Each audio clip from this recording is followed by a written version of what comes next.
El apóstol Pablo ocupa esta palabra sana doctrina no solamente por un cúmulo de conceptos, de enseñanzas, de verdades bíblicas, sino que vamos a ver que es mucho más largo y extenso que eso. No es solamente letra, sino que también implica práctica, implica un ejercicio absoluto práctico de la fe.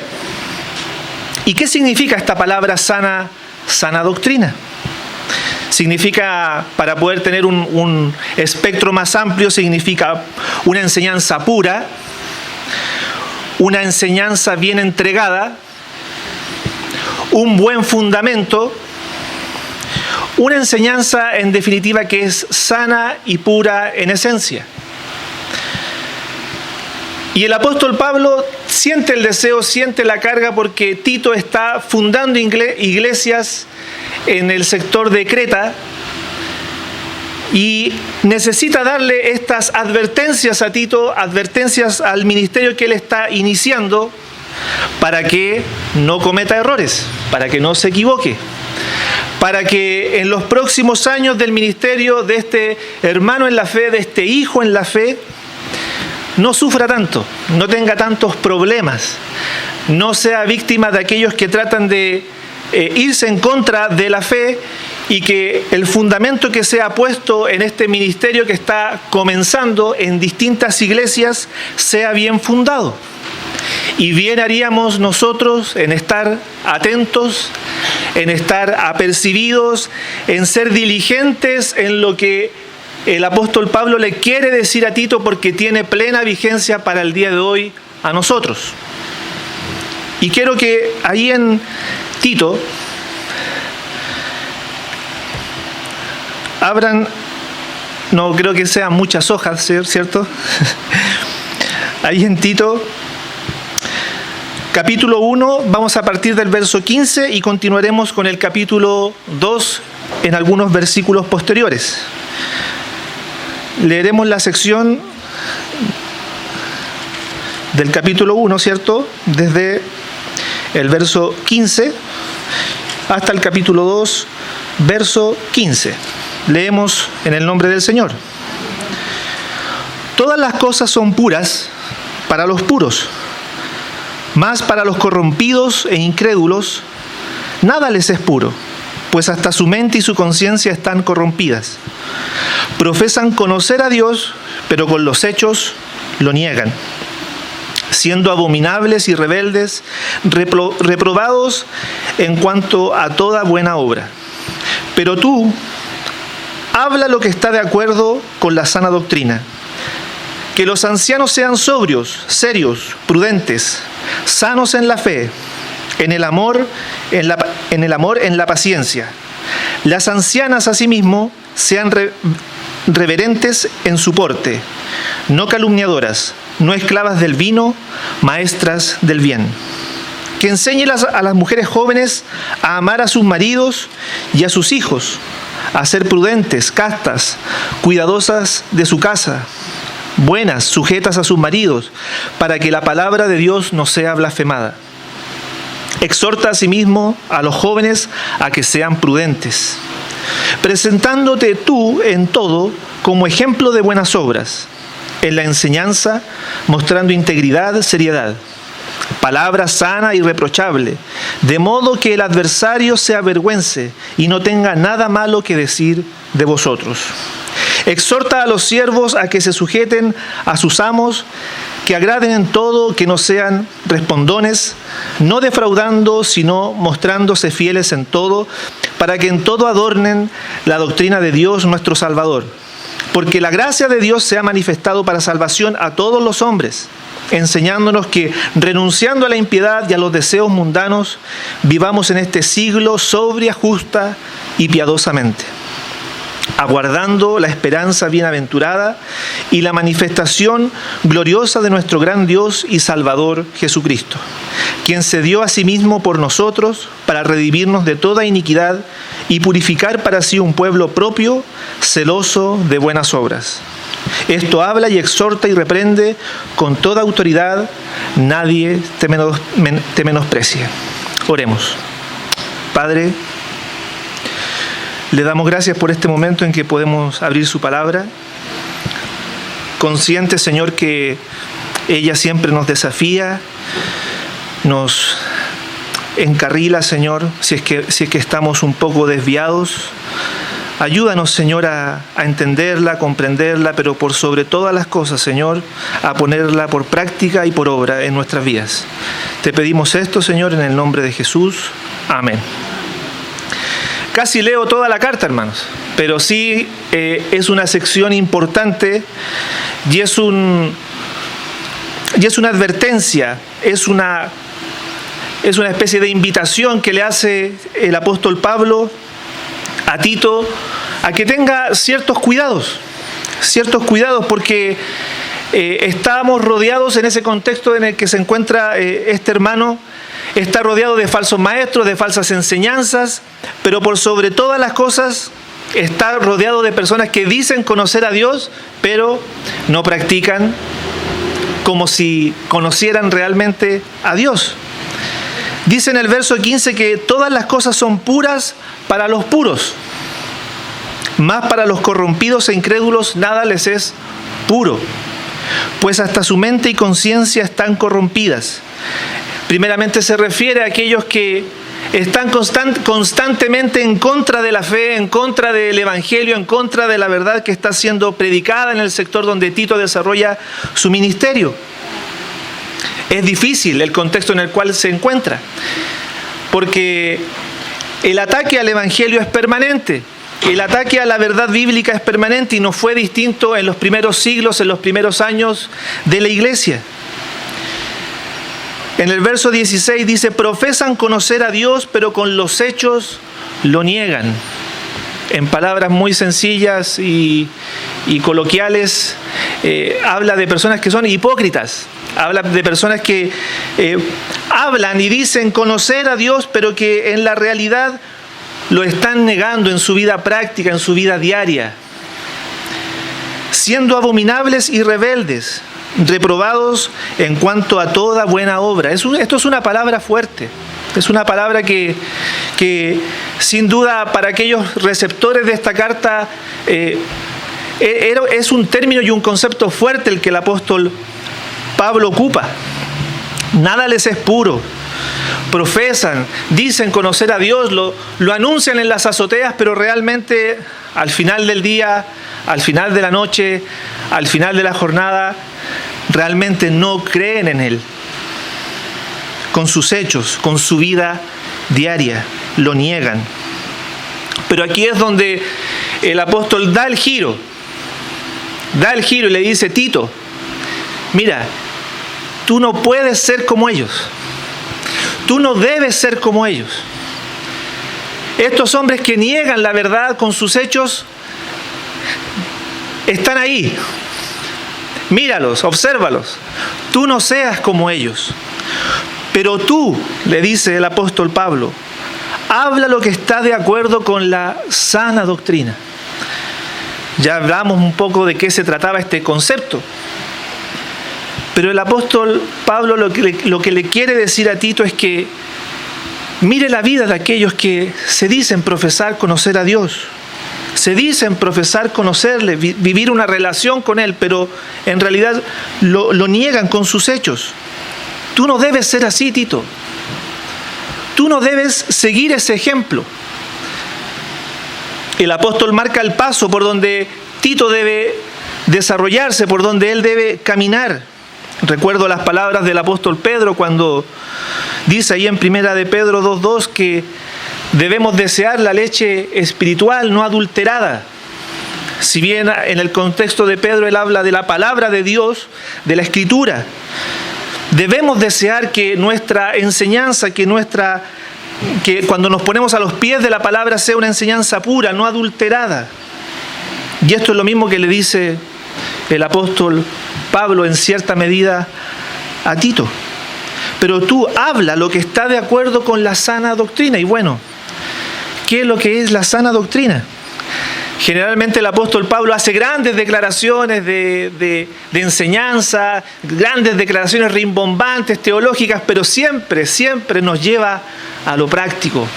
siempre nos termina llevando a cuál es el impacto que esto tiene en nuestra vida diaria. Y no es distinto en esta carta. Él le dice, pero tú habla lo que está de acuerdo a la sana doctrina, y comienza a explicar. Y comienza a decirle a Tito en qué consiste esta sana doctrina, en qué consiste esta sana enseñanza, a qué deberíamos prestar oído.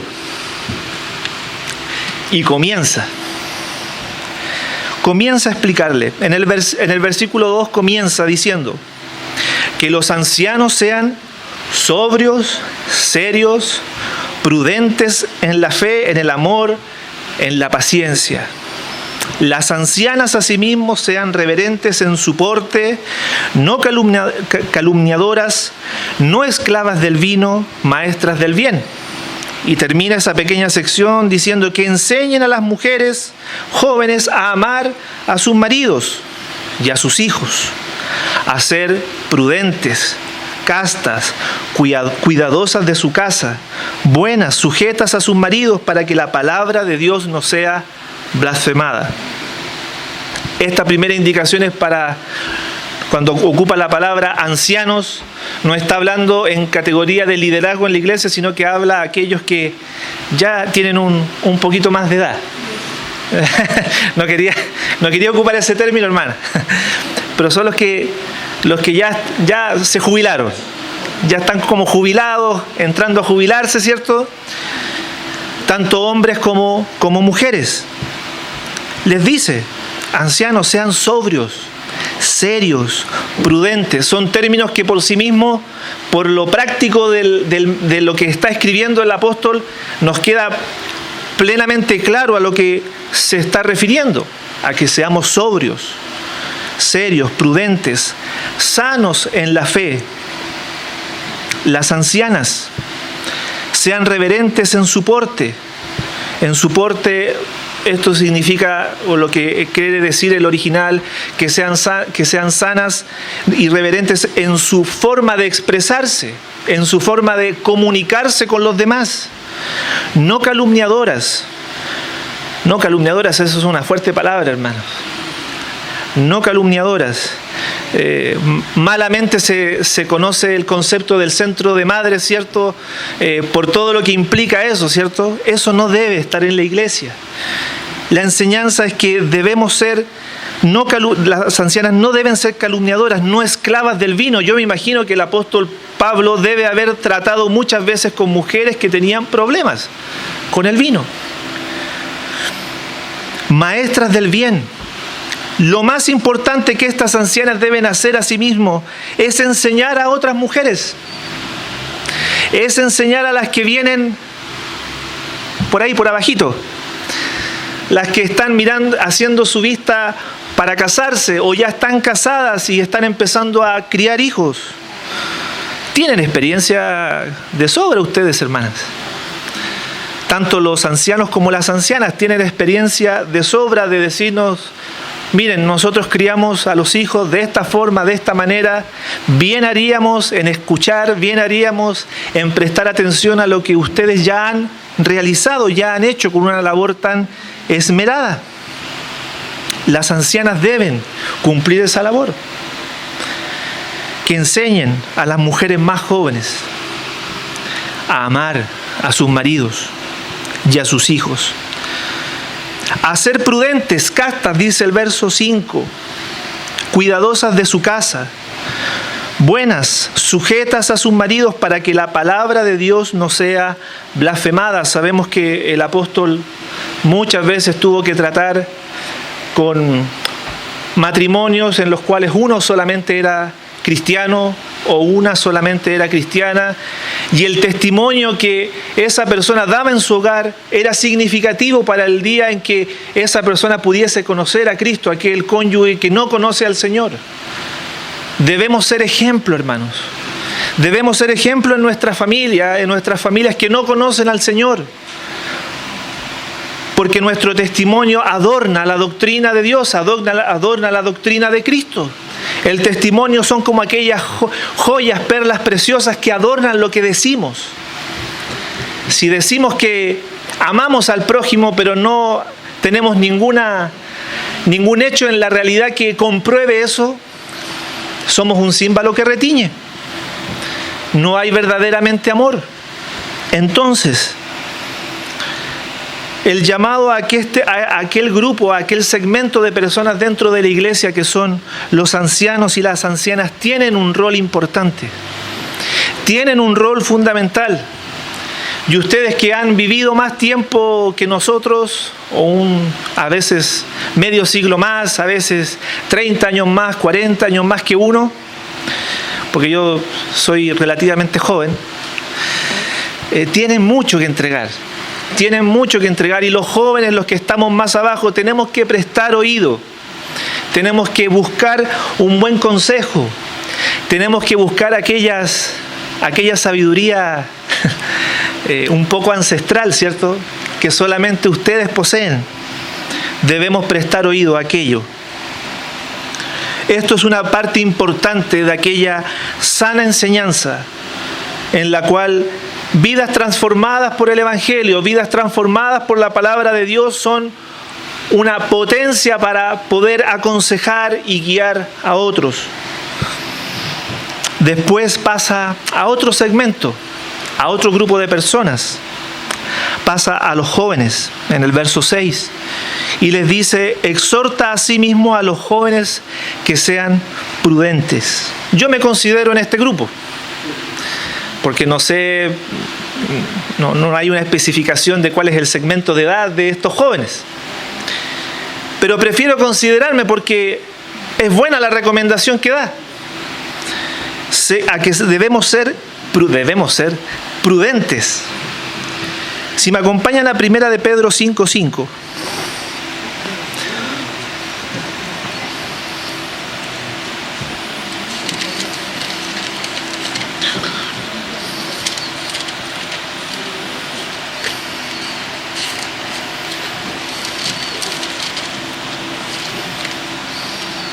Primera de Pedro 5:5.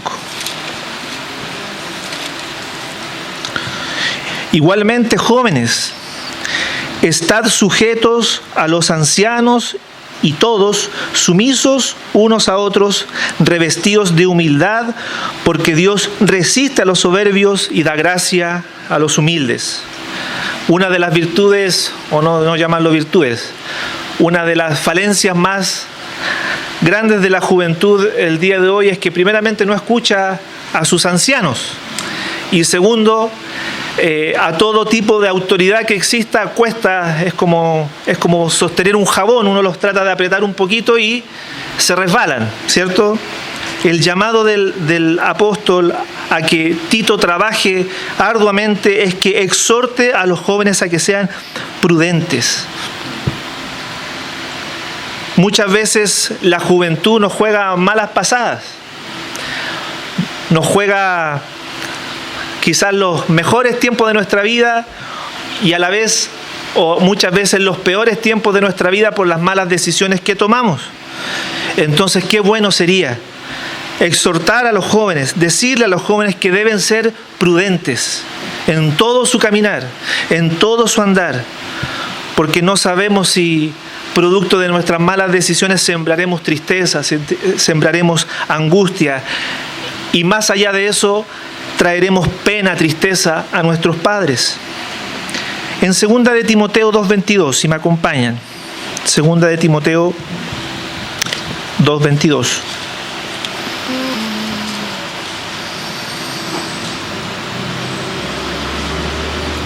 También le exhorta a los jóvenes: huye también de las pasiones juveniles y sigue la justicia, la fe, el amor y la paz con los que de corazón limpio invocan al Señor. El joven lo que debe hacer no es solamente escuchar el consejo de aquellos que son más ancianos, de aquellos que son los líderes de la iglesia, sino que también debe orientar su entorno a aquellos que también de corazón limpio le buscan y le honran y le buscan hacer su voluntad. Entonces vemos que el consejo que está dando el apóstol Pablo a Tito es bastante amplio en espectro. Él está hablando a toda la iglesia. Y por sobre todas las cosas, lo que le dice el apóstol a Tito en el verso 7, preséntate tú en todo como ejemplo de buenas obras, en la enseñanza mostrando integridad y seriedad. Ahora pasamos de la enseñanza, le dice Tito, tú tienes que enseñar todo esto, pero ahora tú tienes que ser el ejemplo.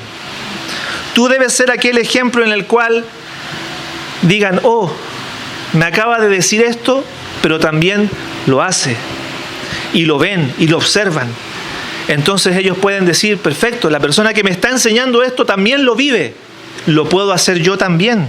Lo puedo vivir yo también. Como ejemplo de buenas obras, en la enseñanza mostrando integridad y seriedad. Aquí es donde nos desprendemos del concepto de hipocresía. Ya no existe aquí. Sino que ya le está diciendo que en la enseñanza tú debes ser ejemplo, cosa muy distinta que lo que ocurría en los tiempos de Jesús. Acompáñenme a Mateo capítulo 15. Mateo 15 del verso 7 al 8.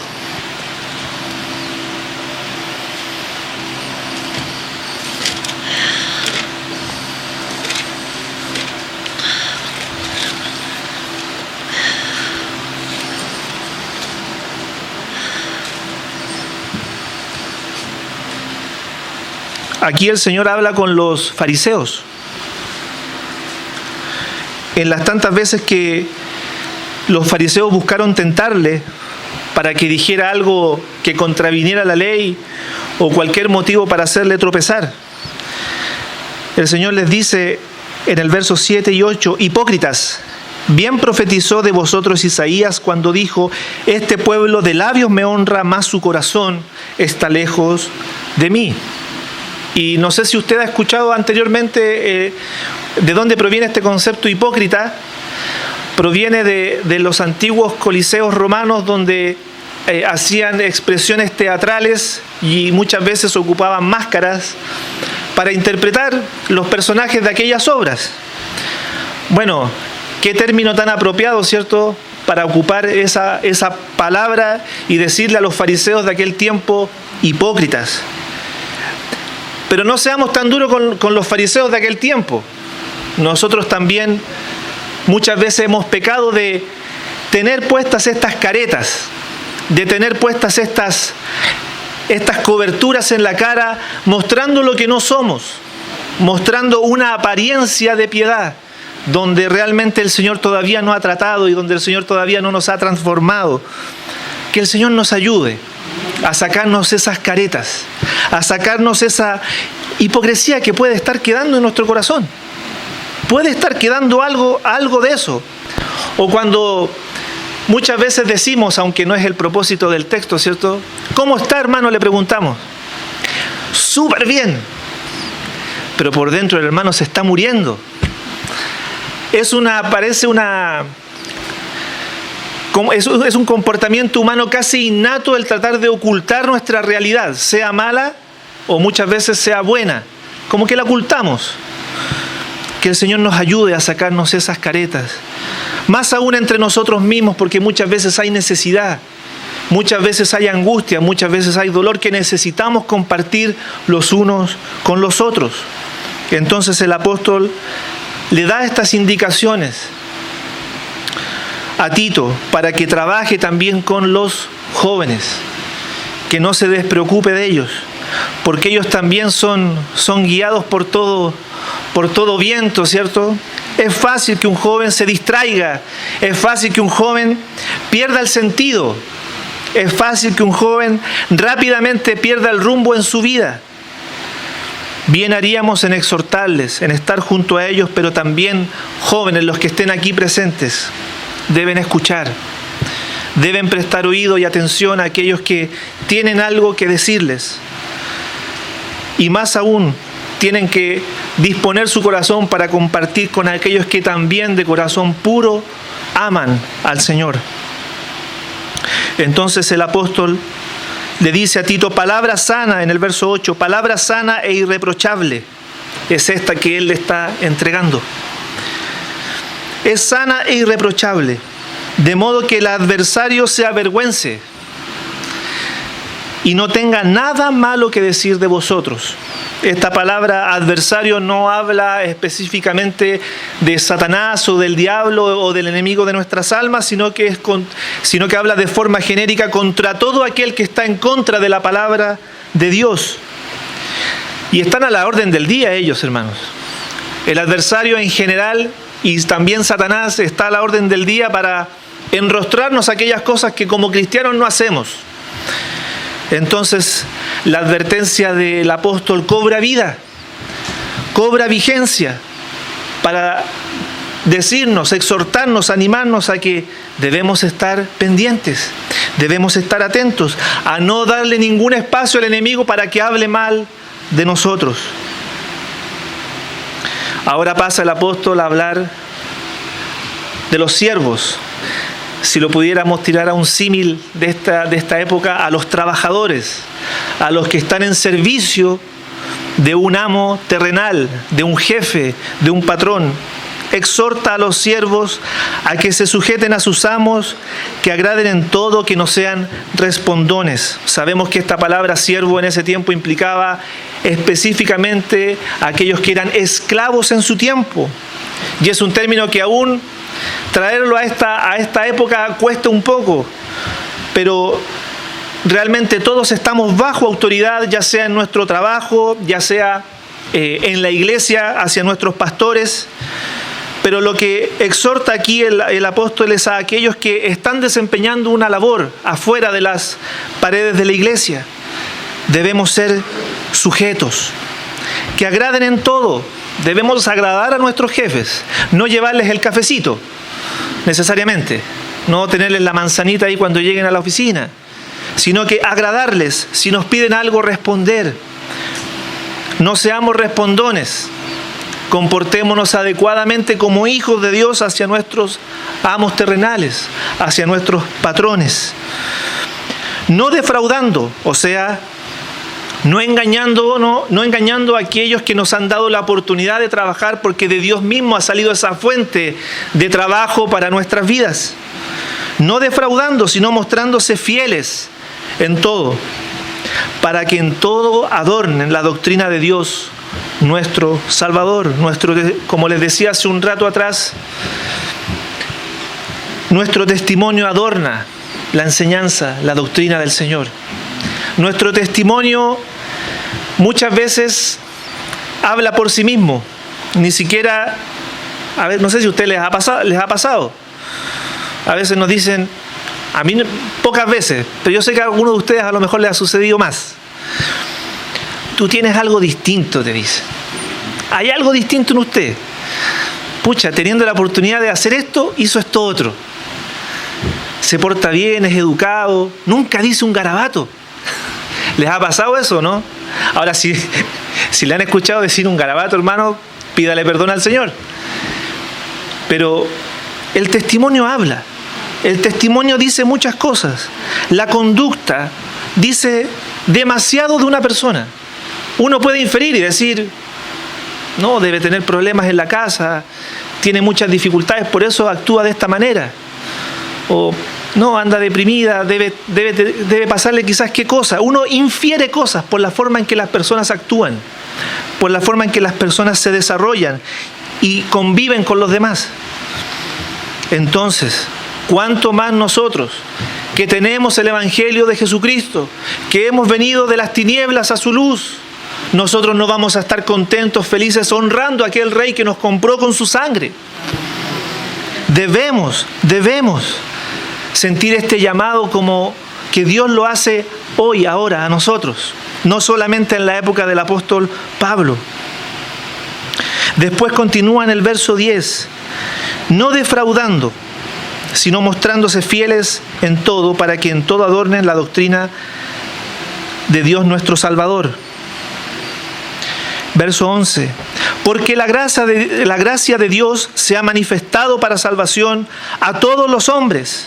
Esta gracia ha sido manifiesta para que todos accedan a este caudal de vida, como cantábamos hace un rato, a esta fuente eterna. Porque el testimonio también es un medio de gracia para los demás. Nuestro testimonio es un medio para poder hablarles de Cristo. Nuestro testimonio es un medio por el cual Cristo es glorificado y podemos hablar de aquel que nos compró, nos lavó con su sangre y así traer otros y a otras a los pies de Cristo. Esta gracia ha sido manifiesta a todos, enseñándonos, verso 12, que renunciando a la impiedad y a los deseos mundanos vivamos en este siglo sobria, justa y piadosamente. Es por medio de la gracia de Dios, es por medio de su gracia, de su poder, de su fuerza, es que nosotros podemos renunciar a esta impiedad. Podemos tener un testimonio lindo, un testimonio limpio, puro, santo.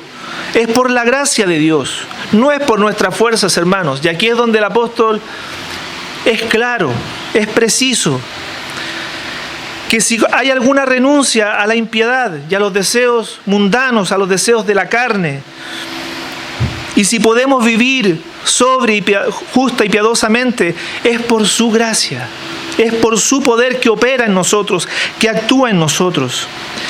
Y me gustó mucho el tenor que tuvo toda la sección previa a cuando estaba el hermano Orlando, como mirando hacia adelante, ¿cierto? Mirando hacia su venida, mirando hacia aquel galardón futuro que tendremos de parte del Señor y que Él será nuestra satisfacción plena cuando Él vuelva, cuando Él regrese. No tendremos más los afanes de este mundo. Y ese es el centro de lo que el apóstol enseña a Tito, que mientras estamos en este mundo, viviendo sobria, justa y piadosamente, es un símbolo, es un testimonio de que aguardamos y que estamos esperando, estamos con una esperanza viva, bienaventurada, de la manifestación gloriosa de nuestro gran Dios y Salvador Jesucristo. No hay otra razón por la cual esperamos de esa forma. Es porque Él vuelve, es porque Él viene, y viene con su galardón, hermanos. Entonces, mientras estamos en esta vida, mientras estamos en esta esfera natural, en la cual somos tendidos y llevados muchas veces a fallarle también a nuestro Señor, nos hace el llamado también a esforzarnos, nos hace el llamado a depender aún más de Él, porque nuestra esperanza viene pronto, porque nuestra esperanza se está acercando. Y permítame decirlo, hermanos, son muy pocos los versos en los cuales nosotros podemos ver una frase que diga Dios y Salvador Jesucristo. Son pocas. Sabemos que conocemos la Trinidad, ¿cierto? Pero qué bonito saber que nuestro Dios es también Salvador y su nombre es Jesucristo.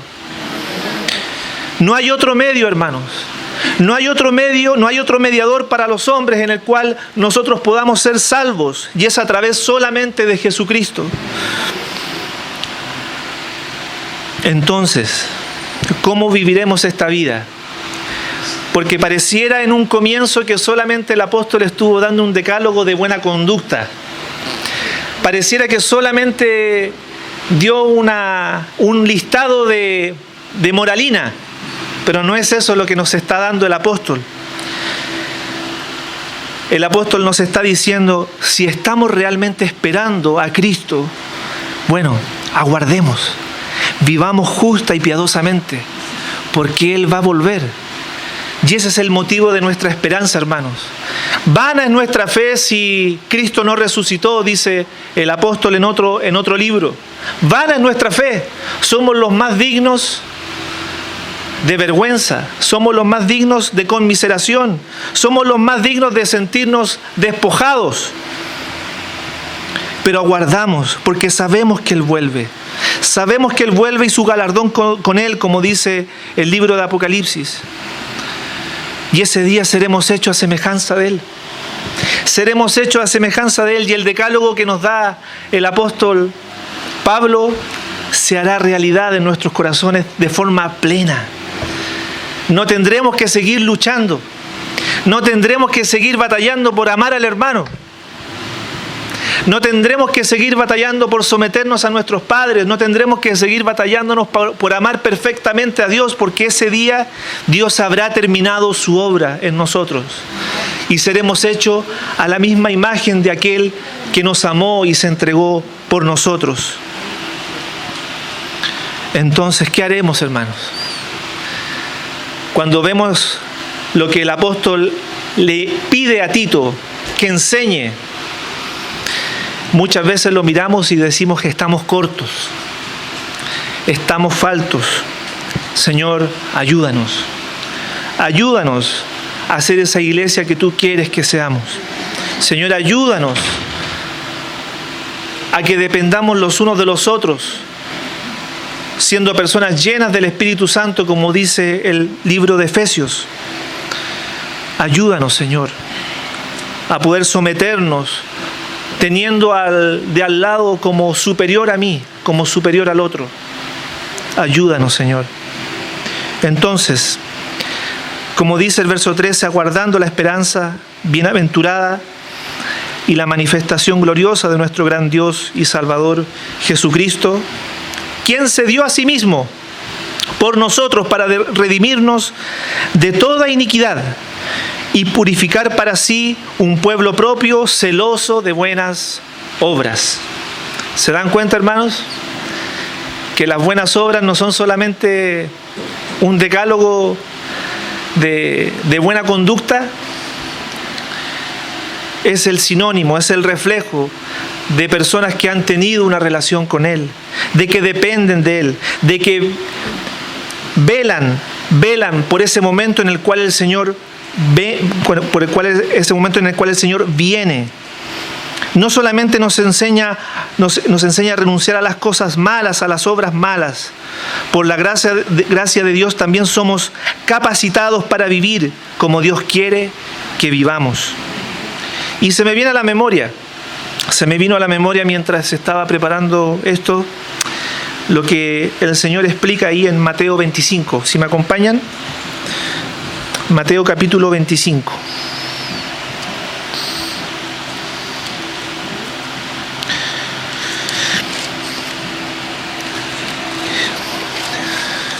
Y el desafío lo tienen todos, hermanos.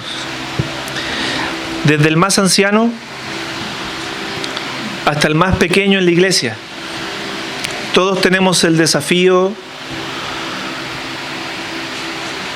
de someter nuestras vidas a Dios, a su poder, a su gracia, para que en todo Cristo sea glorificado, para que en todo Cristo sea honrado. En Mateo 25, del 1 al 13,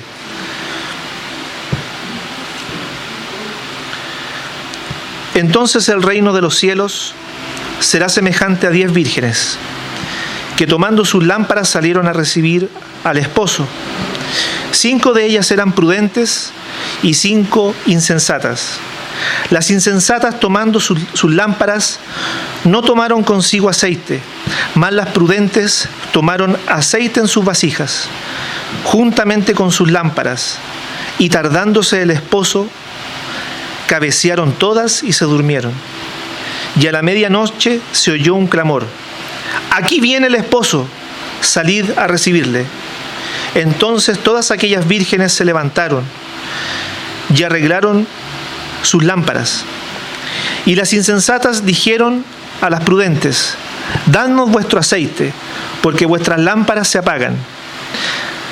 Mas las prudentes respondieron diciendo: «Para que no nos falte a nosotras y a vosotras, id más bien a los que venden, y comprad para vosotras mismas». Pero mientras ellas iban a comprar, vino el esposo, y las que estaban preparadas entraron con él a las bodas, y se cerró la puerta. Después vinieron también las otras vírgenes diciendo: «Señor, Señor, ábrenos». Mas él respondiendo dijo: «De cierto os digo que no os conozco. Velad pues, porque no sabéis el día ni la hora en que el Hijo del Hombre ha de venir». Seamos prudentes, hermanos. Velemos como aquellas vírgenes.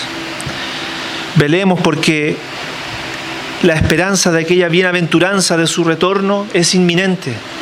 El Señor vuelve. El Señor viene pronto.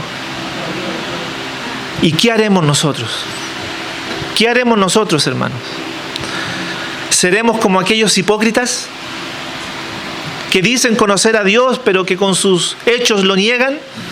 ¿O viviremos justa, piadosamente en este tiempo, dando testimonio vivo de que tenemos un Dios real, un Dios verdadero? Que podamos testificar de Cristo a causa de nuestro testimonio. ¿Toma el desafío, hermano? ¿Lo toma? Oremos, hermanos. Gracias le damos, Señor, por su palabra en esta hora. Gracias, Padre, por las instrucciones que tú siempre dejas en tu palabra. Gracias, Señor, por el consejo oportuno que tú siempre nos das a través de ella.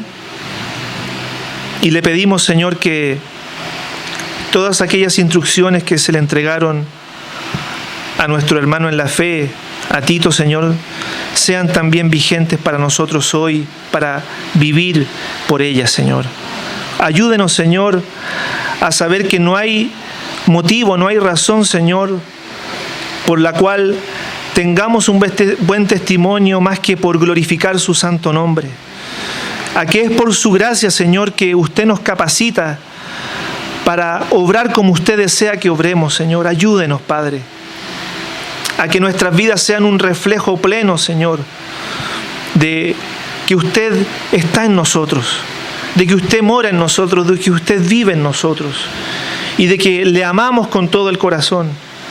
Ayúdenos, Señor, a poder testificar al mundo entero, Señor, que usted es un Dios real, vivo, y que usted vuelve pronto, Señor.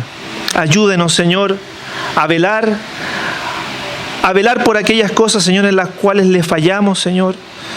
A velar por aquellas cosas en las cuales, Señor, aún no logramos, Señor, comprender, entender y vivir. Ayúdenos, Señor, a corregir nuestra conducta, Señor, a corregirnos en aquellas cosas, Señor, que no le están glorificando su nombre. Ayúdenos, Señor, para que aquel día en que tú vuelvas y vengas con tu galardón, Señor, podamos recibirlo, Señor. Podamos recibirlo, Señor, y gloriarnos solamente en ti. Le agradecemos, Señor, por su palabra, en el nombre de Cristo Jesús. Amén y amén.